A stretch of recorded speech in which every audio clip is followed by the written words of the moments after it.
இந்த பிறந்த நாள் நிகழ்ச்சி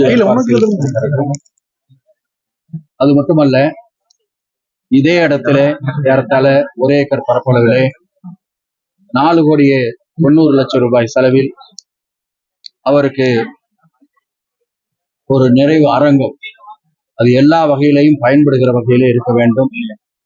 அவருடைய சிலை அமைய வேண்டும்.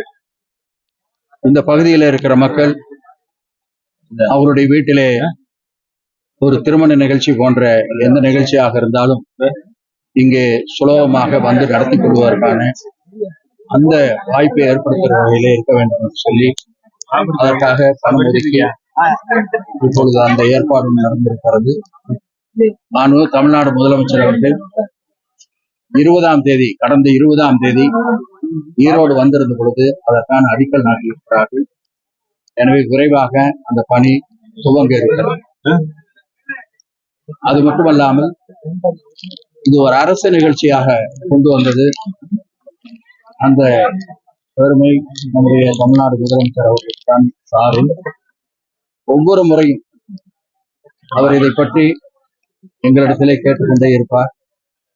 இப்பொழுது கூட நம்முடைய அமைச்சர் மதிவேந்தன் அவர்களுக்கு அங்கே இருந்து தொலைபேசி மூலமாக தொடர்பு கொண்டு இந்த நிகழ்ச்சியையும் பேசி அதற்கு பின்னாலே வருகிற ஒரு 2-3 நிகழ்ச்சியை பற்றி இப்பொழுது கேட்டார்கள். இதெல்லாம் எதற்கு சொல்லுகிறேன் என்று சொன்னால், எல்லாவற்றையும் ஒரு நெறிமுறைப்படி சரியாக செய்ய வேண்டும் என்பதற்காக இதை மாண்பு முதலமைச்சர் அவர்கள் எடுத்து அக்கறையோடு செய்து கொண்டிருக்கிறார்கள். பல முறை இந்த இடத்தினுடைய வரைபடத்தை அவர் பார்த்து எவ்வளவு இடம் வரும், முதலிலே கொஞ்சம் இடம் குறைவாக இருந்தது, அவர் அதை பார்த்துவிட்டு இல்லை இன்னும் கொஞ்சம் அதிகமாக வேண்டும் என்று சொன்னதுனாலே இங்க இருக்கிற மக்களிடத்துல பேசி இன்றைக்கு ஏறத்தாழ 1 ஏக்கர் சரி செய்யப்பட்டிருக்கிறது. அதற்கும் சேர்த்து நாங்கள் தலைவருக்கு நன்றி சொல்வதோடு இங்க இருக்கிற பொதுமக்களுக்கும் எங்களுடைய நன்றியை தெரிவிக்க வேண்டும். காரணம், ஒரு 40-50 ஆண்டு காலமாக இங்கே குடியிருப்பவர்கள் இந்த நினைவிடம் வருகிறது என்பதற்காக அவர்கள் தங்கள் அந்த இடத்தை விட்டு வேறு இடத்திற்கு மாறி போவதற்கு எங்களிடத்தில் ஒத்துழைப்பை தந்தார்கள். இங்க இருக்கிற அத்தனை மக்களும் முழுமையான ஒத்துழைப்பை தந்திருக்கிறார்கள்.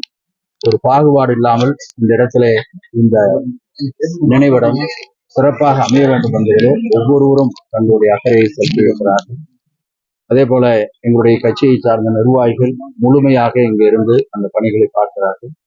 இன்னும் சொல்ல போனால் கடந்த ஆண்டாக இருந்தாலும் இந்த ஆண்டாக இருந்தாலும் இந்த நிகழ்ச்சிகளை முழுமையாக ஒரு அரசு நிகழ்ச்சி அரசு அதிகாரிகள் தான் வந்து செய்து முடிக்க வேண்டும் என்று இல்லாமல் அவர்கள் பல பணிகளை தாங்களாக எடுத்துக்கொண்டு செய்திருக்கலாம் என்பதை இந்த நேரத்தில் நான் தெரிவிக்கிறேன். எனவே விரைவாக இப்பொழுது பணம் ஒதுக்கி அடிக்கல் நாட்டப்பட்டிருக்கிறது. அது ஒரு காலகட்டத்தை நிர்ணயிப்பார்கள். ஆனால் அது மிக விரைவாக முடிக்கிற மாதிரி தான் இருக்கும். எங்களுடைய எதிர்பார்ப்பு அடுத்த ஆண்டு இந்த விழா அந்த அரங்கிலே நடக்கிற மாதிரி இருக்க வேண்டும் என்பது எங்களுடைய எதிர்பார்ப்பு. எனவே அதையெல்லாம் மனதில் வைத்துத்தான் அதையெல்லாம் வேகப்படுத்தி செய்து கொண்டிருக்கிறோம். சார், இந்த சென்னை அண்ணா பல்கலைக்கழக இந்த நிகழ்ச்சியில நேற்று நடந்த மாநகராட்சி கூட்டத்துல கூட முதல்வர் கலந்துகிட்ட நிகழ்ச்சி இந்த மேடையில மேயரை இது பண்ணாங்க, அவர் அமர வைக்கல அப்படிங்கிற திமுக கவுன்சிலர்கள் தான் இன்னைக்கு இந்த நிகழ்ச்சிங்கிறது என்ன, இதுல போட்டு அதை போட்டுட்டு இருந்தா ஹெட்டிங் அதை போடுவீங்க, இதை போட மாட்டீங்க. அடுத்த பேட்டியில் மேயரா உட்கார வச்சதே தலைவர், அவரை மேயரா உட்கார வச்சதே தலைவர். குற்றச்சாட்டு திமுக கவுன்சிலர் அது யாராச்சும் பிடிக்காம இருப்பாங்க சொல்லுவாங்க. நீங்கள் தான் எல்லாம் ஒன்னா இருக்கிற மாதிரி இருக்கிறீங்க.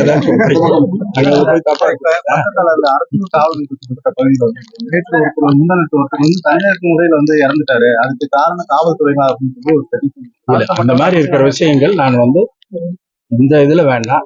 இப்போ மன்மோகன் சிங்கினுடைய நாங்க இதையே கொஞ்சம் ஒரு அமைதியா நடத்தி இருக்கிறோம் அப்படின்னா மன்மோகன் சிங்கினுடைய மறைவு ஒரு காரணம். அதனாலதான் இங்க இருக்கிற நண்பர்கள் அத்தனை பேரும் பொல்லானுடைய அவர் மிகப்பெரிய ஒரு தியாகி,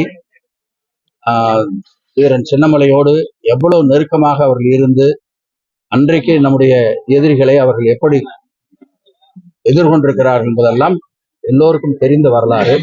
எனவே அவருடைய ஒரு பிறந்த நாள், இந்த பிறந்த நாளை நாம் நடத்தியாக வேண்டும். ஆனால் அதே நேரத்தில் இன்றைக்கு இருக்கிற சூழ்நிலையின் காரணமாக பெரிய ஆர்ப்பாட்டம் இல்லாது கடந்த ஆண்டு கொஞ்சம் ஆர்ப்பாட்டமாக இருந்தது. இன்றைக்கு அந்த மக்களே கூட அதில் புரிந்து கொண்டு அதை செய்திருக்கிறார்கள். எனவே மற்ற விஷயங்கள் அத்தனையும் இன்னொரு பேட்டியில. இது போன்ற முக்கிய செய்திகளை காண சப்ஸ்கிரைப் பண்ணுங்க, ஃபாலோ பண்ணுங்க, லைக் பண்ணுங்க, கமெண்ட் பண்ணுங்க.